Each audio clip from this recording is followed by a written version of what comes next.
Magandang umaga po sa ating lahat. Tayo po ay dumako muna sa isang panalangin.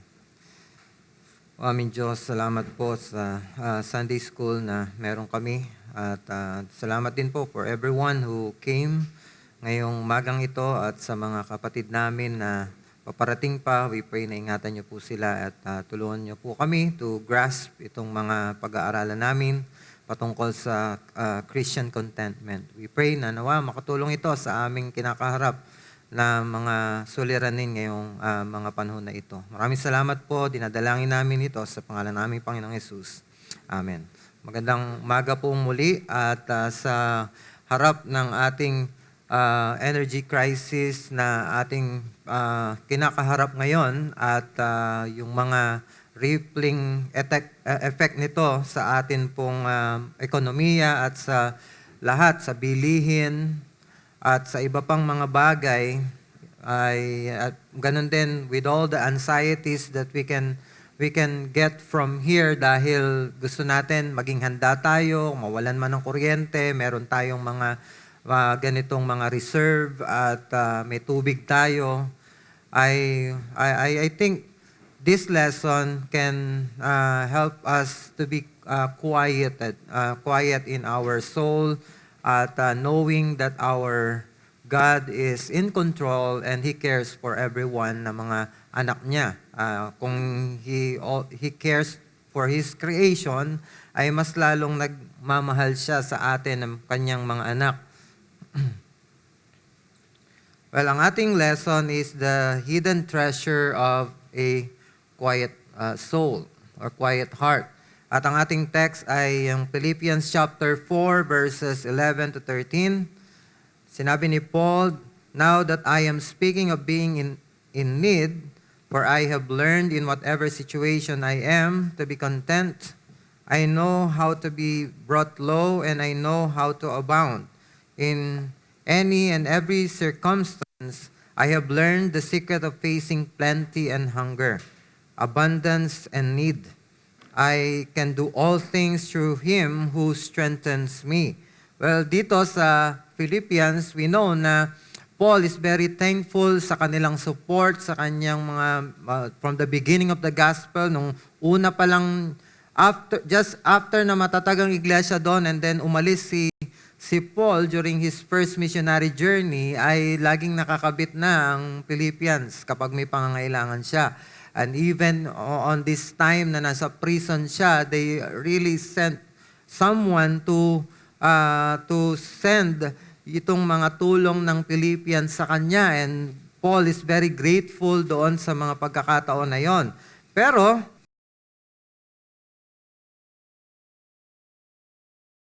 makes clear that contentment is not automatic. It is learned. Kasi sinabi niya doon, in-explain niya na hindi naman ito, hindi siya nanghihingi siya or parang nakukulangan siya sa mga meron siya, pero sinasabi niya, I am being content. At sinabi niya diyan, napakalinaw na yung contentment, he learned it. Ibig sabihin, hindi siya something na innate sa kanya, ito ay kanyang natutunan. At ito ay nagpapakita sa atin that contentment is a spiritual discipline developed through experience and trust in God. So, wala sa atin ang kontento. Nung tayo pinanganak, lahat tayo is discontented. Hindi tayo kontento sa maraming bagay. We are murmurers, marami tayong mga reklamo. Di ba? Nabasa lang yung diaper natin nung bata tayo o nung lampin natin umiiyak na tayo, and that speaks of our discontent at hanggang sa lumaki tayo. Pero sinasabi ni Paul dito that this contentment is something that he learned. He get this from something else or from someone else. And this is developed through experience and trust in God. And then, Paul describes both extremes. Binanggit niya dyan yung having plenty and being in need, and then living in abundance and suffering lack. And then his point, ang pinupunto niya dyan is hindi lagi or hindi nakadepende ang contentment sa kung ano yung circumstance ng buhay niya. Sinabi niya, kahit anong kalagayan ko, whether ganito, abundant ako, or I'm lacking of something, I am still being content. And what's the secret?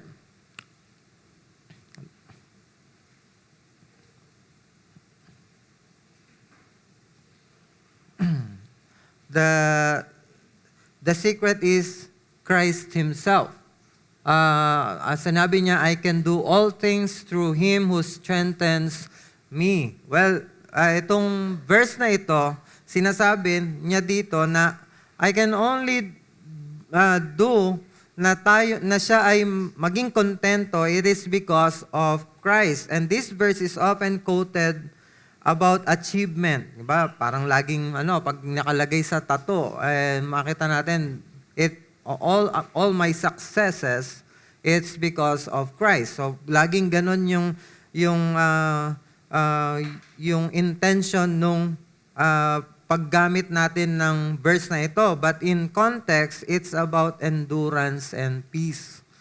During those trials na meron siya, he learned to be content because of the power that Christ has given him. So, pinupunto lang ng verse na yan is contentment comes from Christ's strength, not from external possessions or situations. Ito ay nanggagaling lamang sa lakas na binibigay ng Panginoong Jesucristo, at ito ay hindi sa mga iba pang mga bagay. So, let's define muna yung contentment. And by the way, kinuha natin ang lesson na ito doon sa book ni Jeremiah Burroughs, the hidden or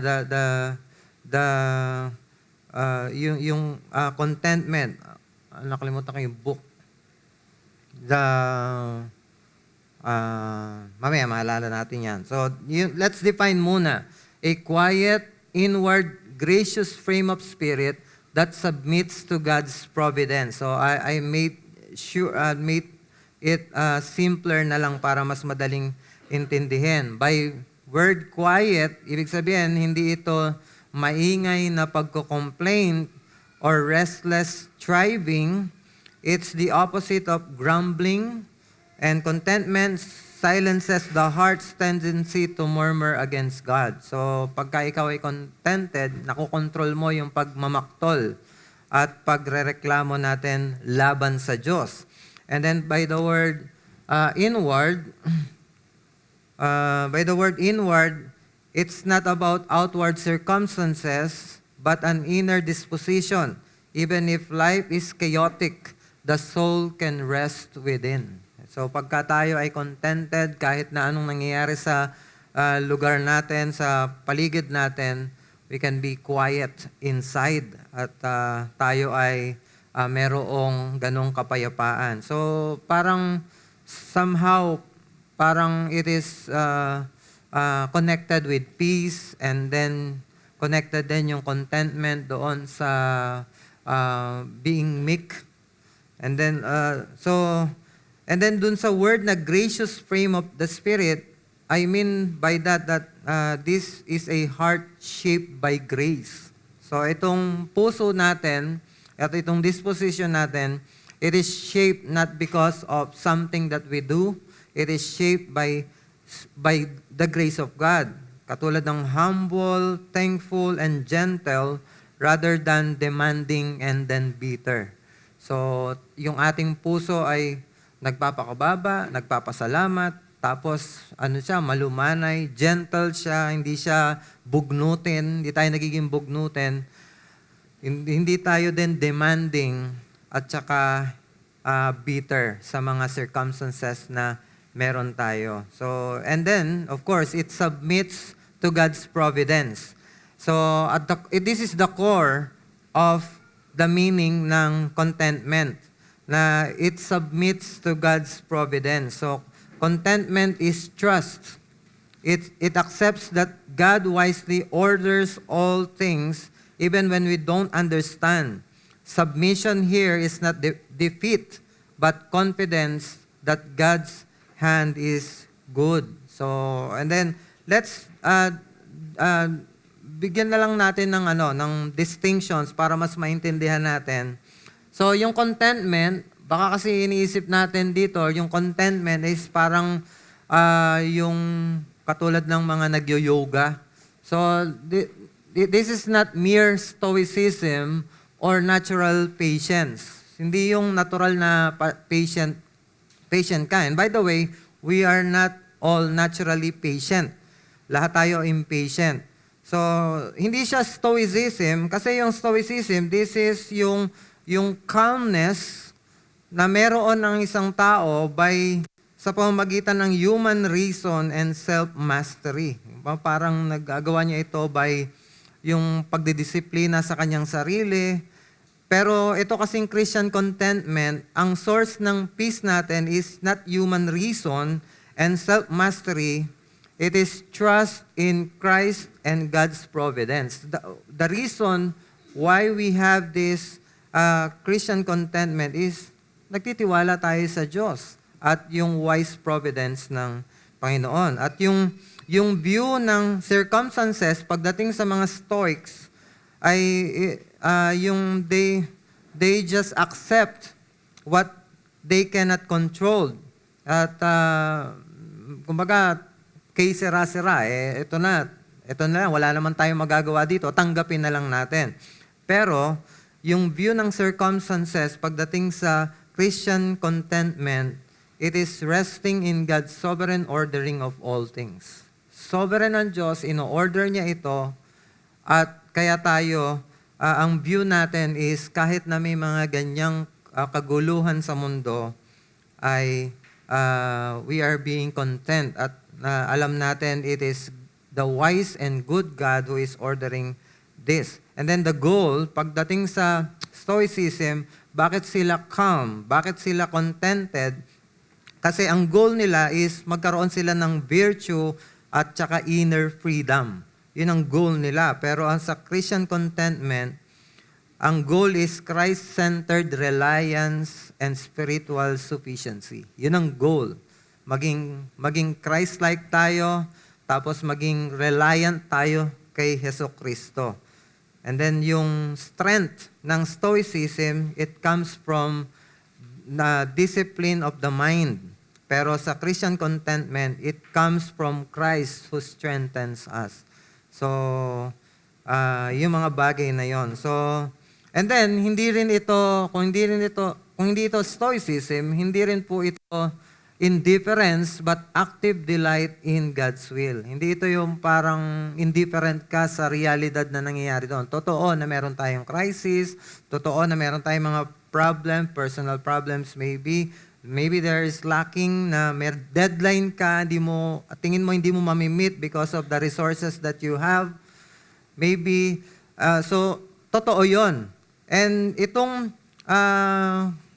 contentment is not indifference. We should, bilang mga Kristiyano, we should do all that we can. Yung mga resources na meron tayo, the means that are available para ma-alleviate whatever it is, yung poverty natin, para ma-address kung ano man yung lacking na meron sa atin, we should, on our Christian prudence, we should do all we can to alleviate poverty. After all, ang poverty ay evils of this world. And dahil sa evils of this world, kinakailangan dapat gumawa tayo ng paraan para mawala iyon.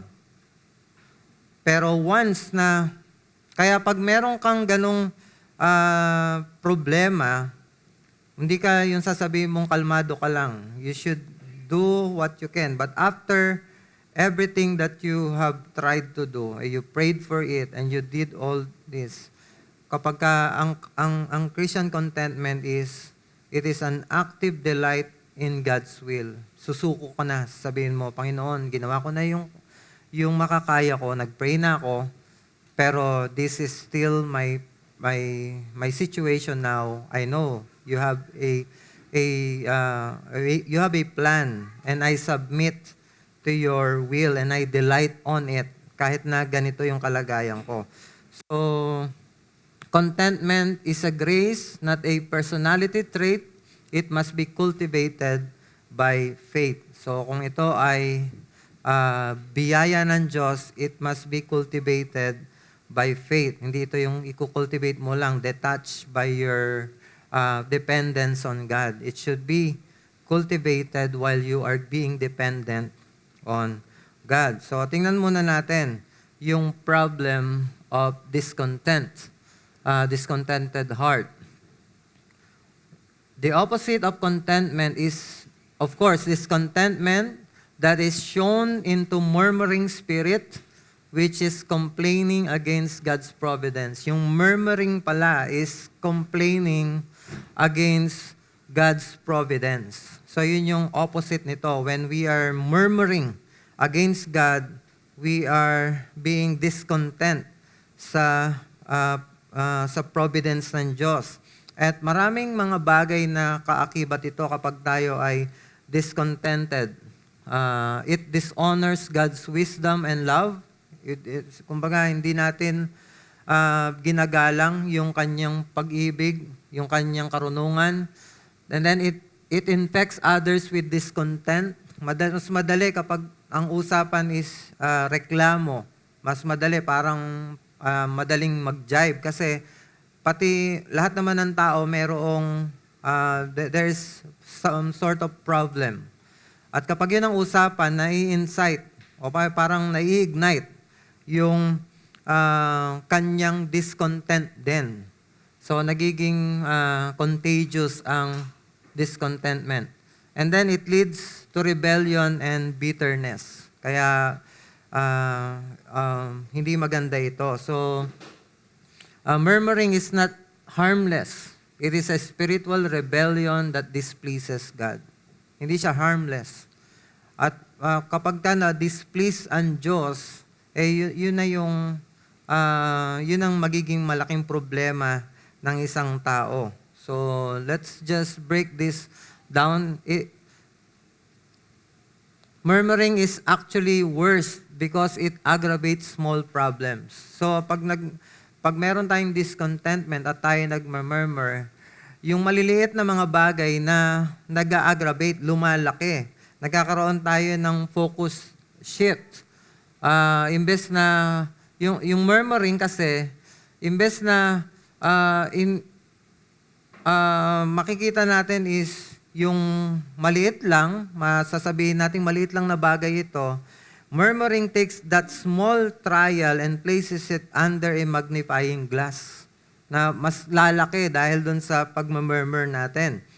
Kasi instead of seeing the trial in proportion to God's blessings na tinanggap natin, the heart fixates on difficulty until it feels overwhelming. Pagka na-magnify na yan, ang mangyayari is makakalimutan na natin yung biyaya, yung goodness ng Diyos sa atin in the past, and even sa kasalukuyan, we know that God works all things. Diba? Even yung mga trials na yun. But on that moment ng ating murmuring, ang nangyayari is nakakalimutan natin yon at magfo-focus tayo doon sa small trial na yon at magiging overwhelming na sa atin. So, tapos nagkakaroon din tayo ng comparison distortion. Ang mangyayari is murmuring makes us compare our situation unfairly. So, parang sasabihin natin, my burdens is heavier than others. So, ang problem kasi dito, it exaggerates the trial and blinds us to the fact that others may carry heavier loads. So, hindi lagi na totoo na pag sinabi natin, mas matindi yung problema ko kaysa sa iba, ba't itong binigay sa akin ng Panginoon?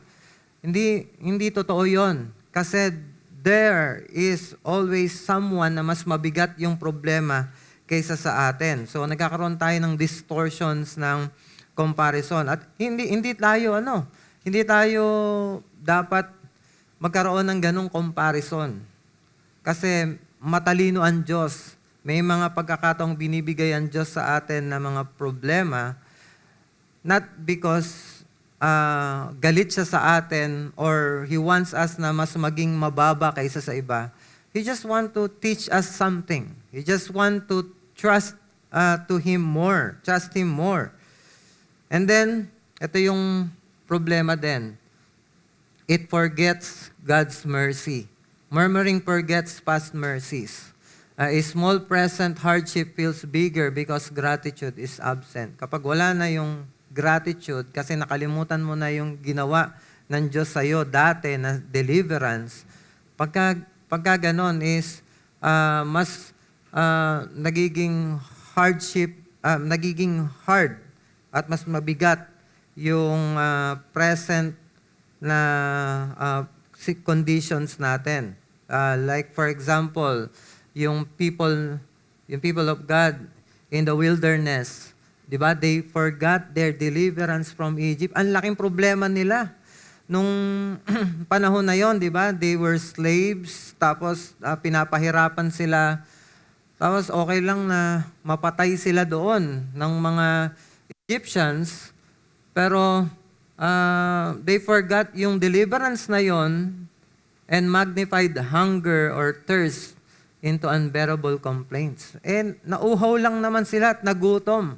Tapos hindi naman sila iniwan ng Panginoon. Nandun pa rin ang Panginoon. Yung manifestation ng presence ng Panginoon ay nandoon day and night, nakikita nila. And yet, they murmur against God. So they forgot yung napakalaking mercy ng Panginoon from Egypt. And that speaks of us. Di ba? Pag may mabigat tayong problema, hindi tayo nagka-calculate na sinasabi natin, at least hindi ito yung katulad nung nakaraan.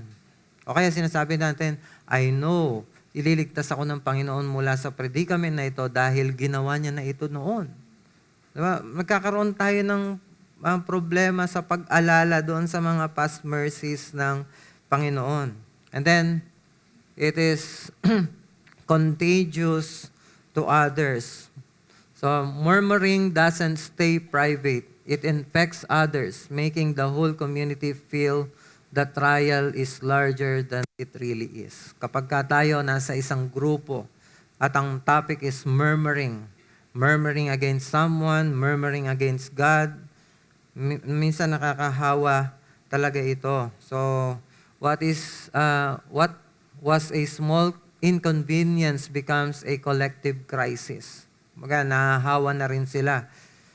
Hindi naman nila iniisip yung mga ganong murmurings, but because binanggit mo yung reklamo mo, ang nangyayari is nagiging reklamador na rin yung mga kasama natin. So, discontent magnifies small problems and forgets great mercy. So, sana maging tayo.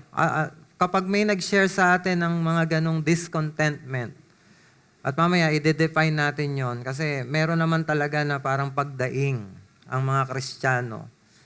Pero kapag isang tao na kita natin na parang nagre-reklamo na siya sa Diyos, ang magandang gawin is to remind him or remind that someone na mabuti ang Diyos. And God works all things para sa kabutihan niya. Hindi lang natin nakikita sa ngayon, pero in the long run, you would understand and you would regret this time na ikaw ay nagmumurmur. Sana mag-stop na sa atin yung murmuring. Wag nating hayaan naman yung ating mga puso na mahawa sa murmurings ng ibang mga bagay.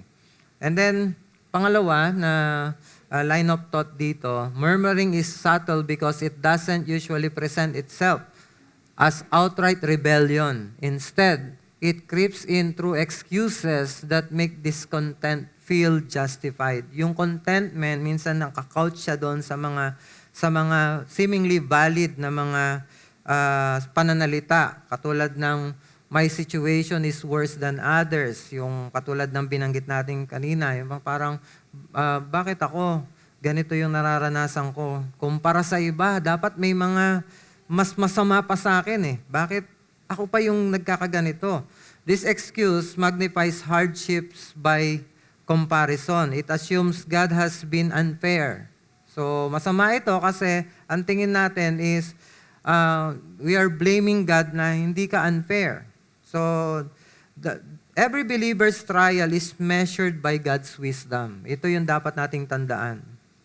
Na anumang trial na meron ang mananampalataya, measured yan ng wisdom ng Panginoon.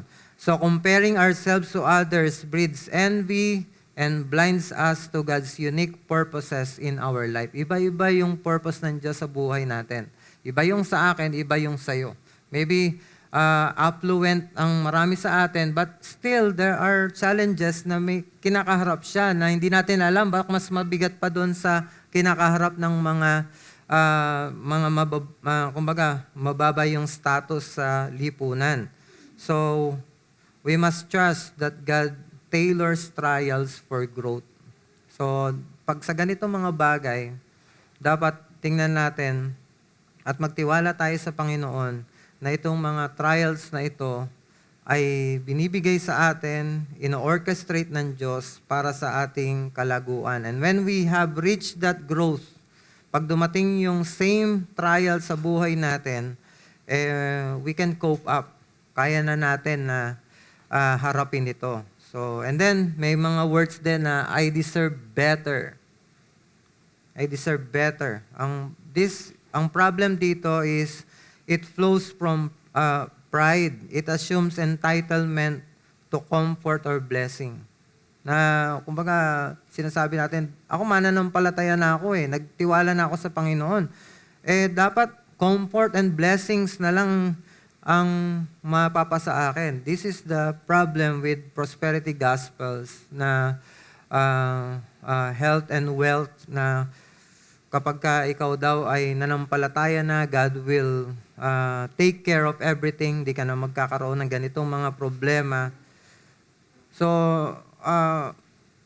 nagiging entitled ang mga tao because of those teaching. But in truth, ano ba yung deserving ng bawat isa sa atin? We deserve nothing but judgment, di ba? Every mercy is undeserved grace. Ito yung katotohanan. Lahat ng mga blessings na natatanggap natin, undeserved grace ito ng Diyos. So, discontent here reveals unbelief in God's goodness. So, kapag tayo nagmamurmur at sinasabi natin, I deserve better, at sasabihin na i-cover natin yung ating murmuring sa salitang I deserve better, magkakaroon tayo ng unbelief sa goodness ng Diyos. So, and then pangatlo, if only circumstances change, I'd be content. Ito yun naman yung worst at halatain na ito na ito ay talagang discontented na tao ito. Kasi kapag ganito ang alibay ng isang tao, it makes contentment dependent on external change. It says peace comes from situation, not from God. Ito yung kasama na rin dito yung parang alibay na saka na lang ako magpapakatapat, saka na lang ako pupunta ng church. I would appear sa church kapag na-alleviate na itong problema ko. Kaya naman pumunta ng church, kaya namang magpakatapat sa Diyos, pero ayaw kumilos para sa Diyos. It speaks of discontentment sa Diyos. And at yung kanyang contentment nakadepende lang doon sa external na mga blessings. At sana matanggal daw yung kanyang problema bago siya gumawa ng mga ganon. So, ang response natin dito is contentment is learned in Christ, not in circumstances. Katulad ni Paul, he was content in prison because his heart rested in Christ's sufficiency. I can do all things through Christ which strengthens me. So, waiting for circumstances to change is a trap. Ito yung tandaan natin. Trap po yun. Kapag sinabi natin, saka na lang ako magiging kontento sa Diyos, kapag naayos niyan lahat ito, I would be content. O kaya, I would be peaceful in my life. Di na ako maghahanap ng kung ano-ano pa. Kung magkakaroon lang ako ng ganitong bagay. Trap po yun. Kasi you would never have that, yung bagay na yon. And you would never be content kapag natanggap mo yon. Kasi yun ang puso ng tao. Discontented ang tao. Actually, once you have what you have, you want, magkakaroon ka pa ng magkakaroon ng tataas yung standard of living mo, and then dahil mataas yung standard of living mo, magkakaroon ka ng another goal. Ganon yung ating nature bilang mga tao. Hindi tayo nakukontento. Kaya trap po yun. We would never be contented kapag ganon ang ating disposition sa buhay. Because true contentment is inward, not outward. So, wag tayong padala dun sa trap na waiting on circumstances bago tayo maging kontento. So, as a challenge sa atin, let us stop blaming circumstances and start examining our hearts. Baka malungkot tayo, at sinisisi natin yung circumstances sa ating mga buhay, but mas maganda na i-examine natin yung ating mga puso kung tayo ay nagiging discontent. Pero ito, what about those biblical records that shows God's people complaining? It seems that they are complaining, and they are actually complaining, pero dito sa katulad ng pansinin natin, lalo na sa Psalms, we often see God's people crying out, lamenting, and even complaining about their hardships. Dun sa Psalm 13, verse 1, how long, O Lord, will you forget me forever? How long will you hide your face from me? So,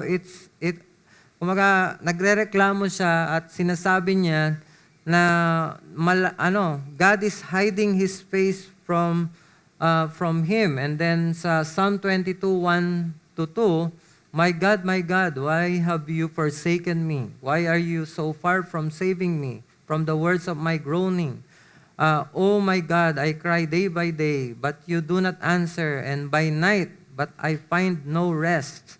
We cannot accuse yung sumulat niyan na he is blaming God of injustice or apathy because Christ also, as you can see, di ba, a Lenten season ngayon, as you would see, one of the, ginamit ng Panginoong Jesucristo yan as one of His last saying, 7 last words sa cross, yung my God, why have you forsaken me? And we cannot accuse Christ of, accusing God of parang apathy on that moment. Kumbaga parang si Kristo hindi siya magkakasala ng ganon.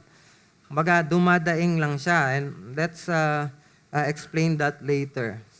And then yung Psalm 42 verse 9, I say to God, my rock, why have you forgotten me? Why do I go mourning because of the oppression of the enemy? So these cries are raw, these are emotional, and sometimes sounds like complaints. Pero ito yung issue. Kung yan ay complaints at nakasama sa biblical records, aren't these verses the same as murmuring? Doesn't this mean complaining is acceptable to God? Complaining at saka murmuring, acceptable ba ito sa Diyos? Pero let's explain this by saying that biblical lament is honest grief expressed to God, but it is rooted in faith. Yun pala yun. Yung biblical lament, ito ay honest kasi talagang mahirap yung pinagdaraanan nila. And it is just expressing to God yung kanyang nararanasan, pero it is rooted sa pananampalataya. Kumbaga, kaya niya nadadaing yun, it's because yung kanyang kinakausap is the omnipotent one. He can do something, and then He is the good Lord. Na alam niya, He wants something good para sa kanya. This God wants something good sa kanya. So the psalmist brings the pain to God, not against him. So he is just bringing yung kanyang sakit, nararamdamang pasakit sa Diyos, pero hindi ito niya dinadala against Him. So, He's bringing it to God, not bringing it against God. So even when they question, they usually end with trust. Diba? Doon sa Psalm 13 verse 5, he ended doon ng salitang, "But I trust in your unfailing love." You see? Meron pa ring, it is rooted in faith and in hope in God. And then, believers may feel the weight of affliction and cry out to God. Hindi tayo pinipigilan ng Diyos na dumaing sa Kanya at yung maramdaman yung ating mga affliction. Hindi tayo pinipigilan ng Diyos. Talagang binibigay sa atin ng Diyos yung mga affliction na yun para maramdaman natin. But ang goal is to come to Him, not to go against Him, but to come to Him. Contentment means submitting the heart even while expressing sorrow. Yung contentment, nagsasubmit tayo sa Kanya habang ine-express natin yung ating kalungkutan. So avoiding murmuring that accuses God of injustice. It is yung ina-avoid natin yung murmuring at ina-avoid natin yung pag-akusa sa Diyos ng injustice. Yes, ina-express natin pero we're not saying, "Lord, napaka-unjust mo naman." Hindi ganon yung ating mga complaints or yung pagbigay ng mga hinanaing sa Diyos. And it is learning to quiet the soul so that complaints become prayers of dependence, not rebellion. Actually, itong mga psalms na ito, these are prayers. These are prayers given to God. At yan ang nangyayari.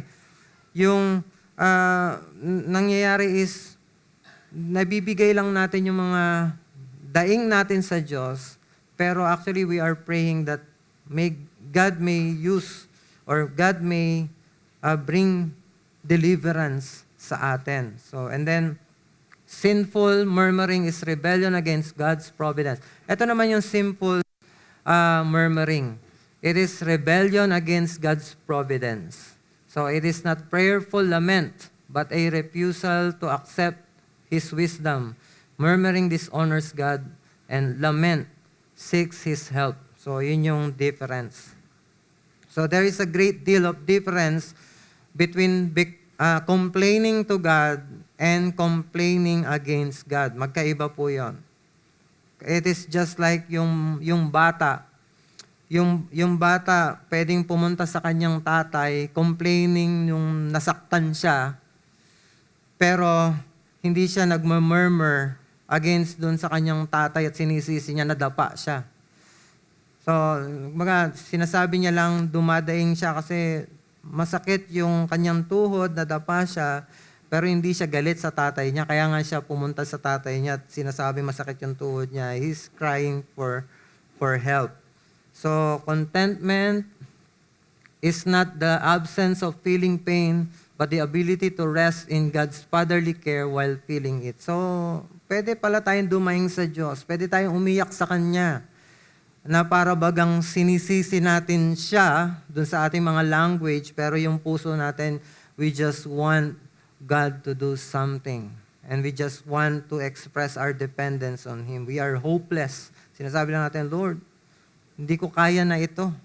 Tama na po. Tigilan na po. Sana po, itigil nyo. Kasi konti na lang bibigay na ako. Konti na lang hindi ko alam if I can still keep my faith sa nararanasan kong ito." Kumbaga, you're just being honest. Yun ang mga Psalms. So, sana ay maging maayos yung ating pag-deal sa ating mga problema when we are giving our prayers sa Diyos. Hindi tayo nagko-complain or hindi tayo nagmumurmur. So, tingnan natin ngayon, how precious this Christian contentment. So, bakit siya precious? Because contentment is a mystery. Mysterious itong contentment na ito. Bakit? Because rare siya at saka nakatago.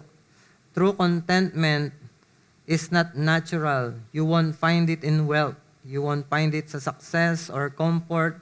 It is a hidden treasure that only be found in God. So, mysterious siya, nakatago. So, kasi we are born restless, di ba? Our hearts chase after comfort. yung mga possessions, yung recognition. But no matter how much we get, we still want more. Ganun ang tao, di ba? That's why corruption breeds in sa mga nasa government. It's because walang kakontentuhan ng mga tao. Once na nagkaroon siya ng mga kayamanan na ganito, he wants to have more and more. Sabi nga nung isang kausap ko na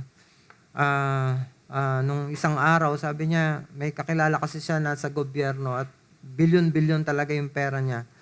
Pero still, yung mga, sabi niya, ganito, yung pasahod daw sa mga tao, walang mga benefits, every 5 months lang, palit agad ng mga tao, hindi siya nagkikip ng mga tao. Ang tanong niya is, sobrang laki ng pera ng tao na yon, pero bakit ganun yung ginagawa niya sa mga tao na yon? Anong gusto niya? Anong gagawin niya sa pera na yon? Yung pera na meron siyang bilyon-bilyon. But that speaks of the heart of man. We are restless at yung ating puso naghahanap ng mas marami pa.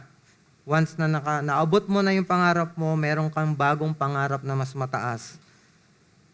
So the world promises contentment through money. It achieves yung achievements at saka yung ease. But these things fade.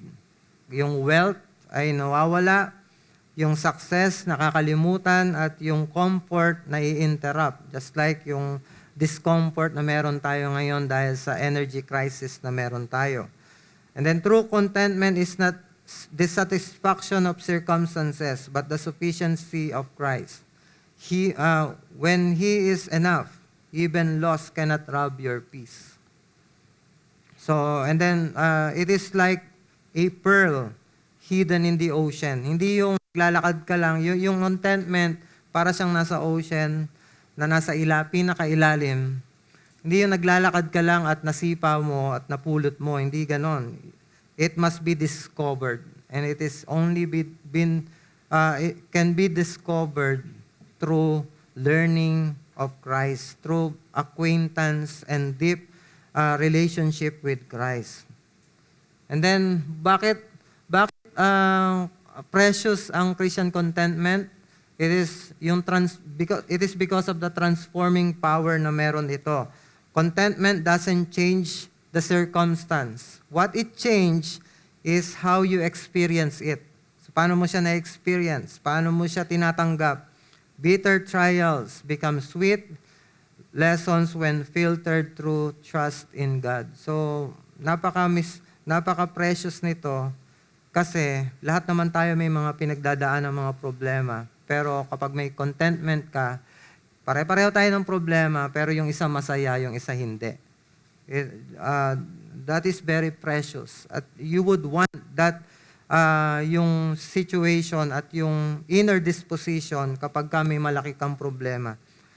So, di ba yung bitter medicine, just like an example, di ba yung mga gamot na pinapainom natin sa mga anak natin, it is ang hirap, di ba? It is bitter.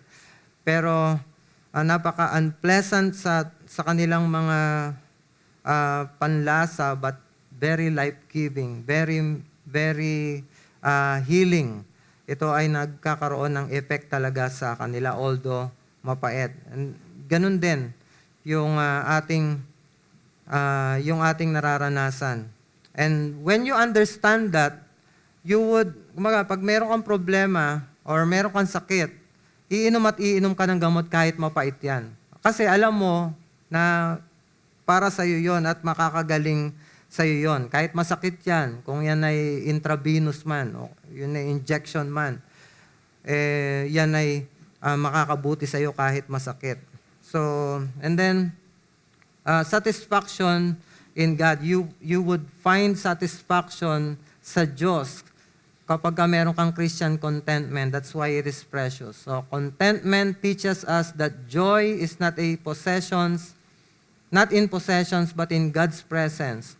When He is enough, we can face loss without despair. Sabi nung Psalm 73 verse 25, "Whom I have in heaven but you, and there is nothing on earth that I desire besides you. So the point is,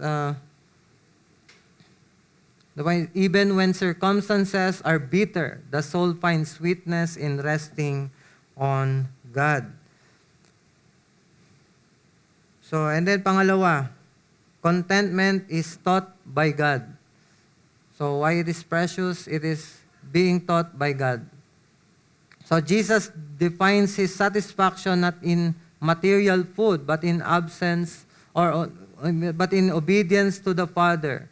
Yung kanyang joy and contentment were rooted in fulfilling God's will. You remember sa John chapter 4, nung ang mga disciples na may dala-dala ng pagkain sa kanya at sinabi nila, kumain ka muna, Panginoon. Ang sabi niya is, my food is to do the will of Him who sent me and to accomplish His work. Baga, may satisfaction pa ang Panginoon doon sa paggawa ng kalooban ng Panginoon kaysa doon sa kumain siya at magpalakas siya at magkaroon siya ng comfort sa mga bagay na yon.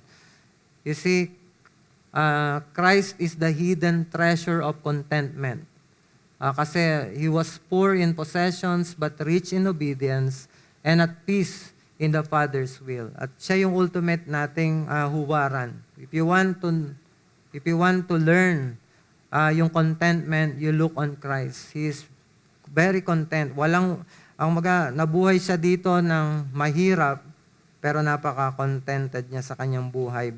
Ang contentment niya is as long as He can do yung kalooban ng Panginoon, solved na siya doon. So, just another line of thought. Providence is the classroom where God strips away false supports and directs our hearts to rest in Him. So, ito naman, yung nagtuturo sa atin ng providence, ng contentment, yung providence ng Panginoon.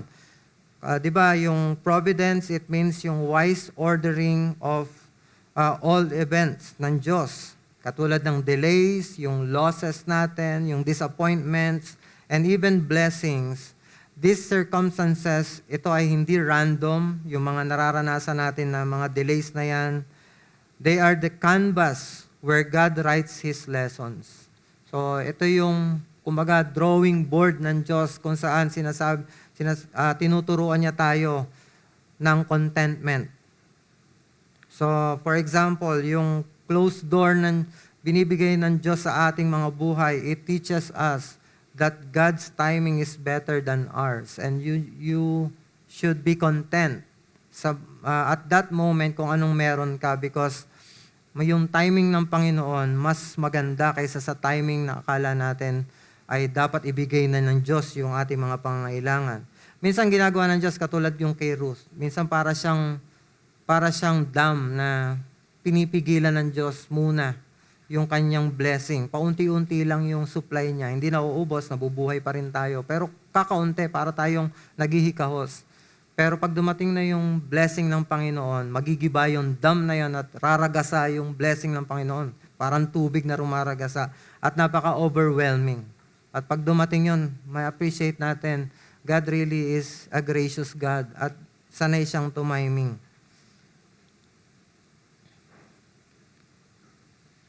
So, next is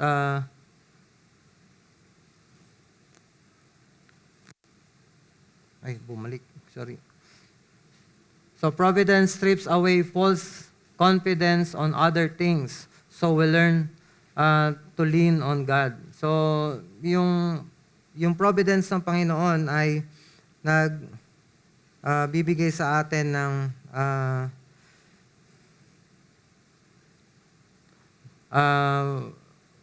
confidence, tinatanggal sa atin yung confidence on other things, so we learn to lean on God.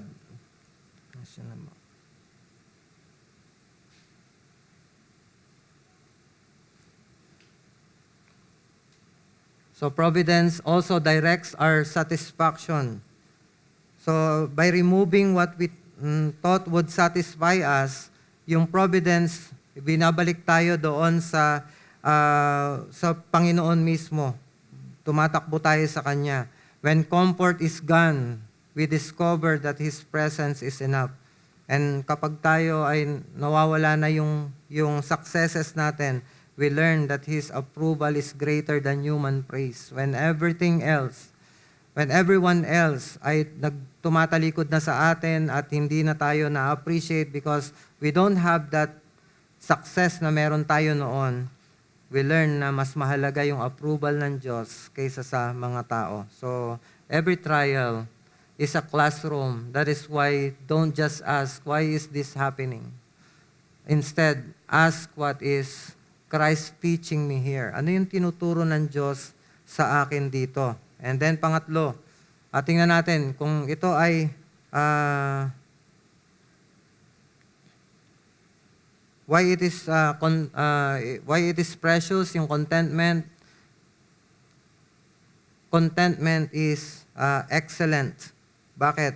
Kasi it brings inward peace that quiets the soul. Instead of being tossed by every change in circumstance, the heart rests in God's providence. Like di ba? Kapag nasa gitna ng war, pero yung mga tao nasa loob ng fortified na bunker, di ba? Missiles may fly over and then makakarinig sila ng mga explosions and gunfire, but inside there is shelter and safety because it brings inward peace that quiets the soul. So, katulad ng Isaiah 26 verse 3, sinabi ni Isaiah, "You keep him in perfect peace, whose mind is stayed on you because he trusts in you." So, the key is trusting in God in the midst of chaos. When you are trusting in Him, you can have that peace even in the midst of chaos. So, when we are contented, envy fades because Christ is enough. Greed dies because the richest treasure is already ours. Anxiety loosens because the Father cares for us. Diba? Nasa atin na yung pinakamahalaga at pinaka-precious na blessing of all, and that is the Lord Jesus Christ. Ano pa yung pwede nating hanapin? And then contentment transforms poverty into wealth because it teaches us to measure riches by grace, not by gold. So, pagka tayo ay may contentment, kahit na naghihikahos tayo, nagpapasalamat tayo. Kasi mas naiintindihan natin na yung biyaya ng Diyos, mas marami sa atin whenever we need it most. Mas ready yan. At yun ay mas precious than any gold or any wealth dito sa mundong ito. Even if possessions are few, the believer is rich in Christ. Tandaan natin yan. So, katulad ng 2 Corinthians chapter 6 verse 10, sinabi ni Paul doon, they're being accused, itong mga nag-persecute sa kanila, they're being accused of being sorrowful, mga malungkutin daw sila, yet the truth is, sabi niya, as sorrowful, yet always rejoicing. As poor, yet making many rich. As having nothing, yet possessing everything. Yun yung akusa sa kanila. Malungkutin kayo. Pero ang totoo, deep within themselves, they are rejoicing. Ang akusa sa kanila, mga dukha kayo. Yet, sabi nila, mayayaman kami and we are making many rich kasi they are reaching some people sa Diyos at naliligtas sila. And then as having nothing, kumbaga walang-wala sila, pero actually deep within themselves they know they have everything because Christ is in them. So ito yung isang magandang quotation. I don't know kung saan galing ito. A poor man with Christ has more than a rich man without Him. Maybe it is taken from the rich man and Lazarus na account. Diba? A poor man with Christ has more than a rich man without Him. So, contentment is the soul's true wealth, richer than material gold. So, tingnan natin ito. Kung ganun pala ang contentment, that it is precious and it is very something na magandang in-store natin sa ating mga puso to quiet yung ating mga puso, how to attain naman itong contentment na ito? 5 lang po na mga paalala sa atin. Meditate on God's sovereignty and fatherly care. I-meditate lang natin palagi yon. Yung sovereignty ng Diyos. At hindi lang siya sovereign, He is the sovereign Father who loves and care for His people. When you are meditating on that, ano man ang nararanasan natin, magiging contented tayo sa Diyos. Pangalawa, value spiritual riches above material ones. Mas i-value natin itong this. We can gather, we can learn about Christ, and we are learning itong mga spiritual na mga virtues na ito, na accumulate ito sa atin. And then our children are being brought to the church. That's our spiritual opportunities. And those are spiritual riches na mas mahalaga pa sa ating mga pwedeng matamasa sa mundong ito. And then, pangatlo, see trials as opportunities for growth. Wag tayong magmaktol. Wag tayong lumayo sa Diyos. Lalo tayong tumakbo sa Kanya para mas lalo tayong lumago in dependence sa Kanya. At hindi tayo ipapahiya ng Diyos dito. God will give us a reward. Hindi man sa buhay na ito, maging sa kabilang buhay, hindi pwedeng makalimutan ng Diyos yung ating mga pagpapagal at yung ating pagkapit sa Kanya even when we are being pressed down sa ating mga problema. And then pang-apat, practice humility and gratitude. Kapag tayo dumadaan sa problema, huwag tayong maging bugnutin at saka reklamador. Huwag tayong maging mainitin ng ulo. Magkaroon tayo ng humility at saka ng pagpapasalamat sa Diyos. And then, panglima, rest in Christ's sufficiency. Lagi lang tayong dumepende doon sa kasapatan na meron ang Panginoong Jesucristo. And I want to conclude itong lesson na ito. Contentment is cultivated by faith, humility, and thanksgiving, not by changing circumstances. Tayo po ay manalangin. Lord, we are grateful sa natutunan namin. Help us, Lord, to be content sa lahat ng mga bagay.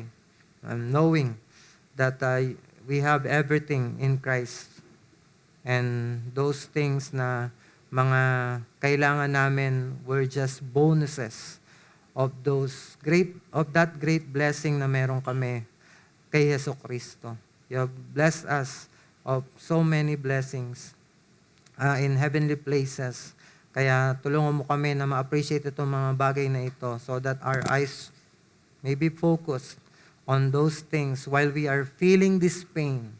But our focus is not on them, but our focus in your fatherly love. Salamat po. Tulungan mo kami to apply this at gawin mo kami na mga tao na tunay na maligaya sa aming mga puso. Salamat po, dalangin namin to sa pangalan ng aming Panginoong Hesus. Amen. So, meron po bang question?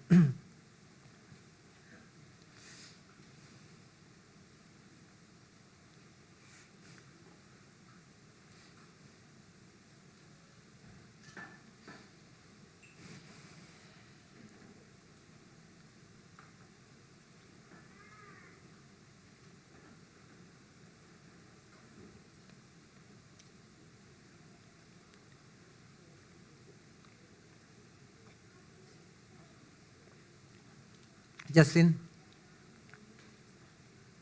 Gumanon siya. Naalala niya, basketball.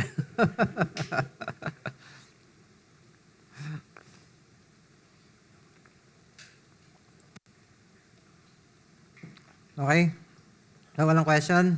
Thank you. Let's have a break.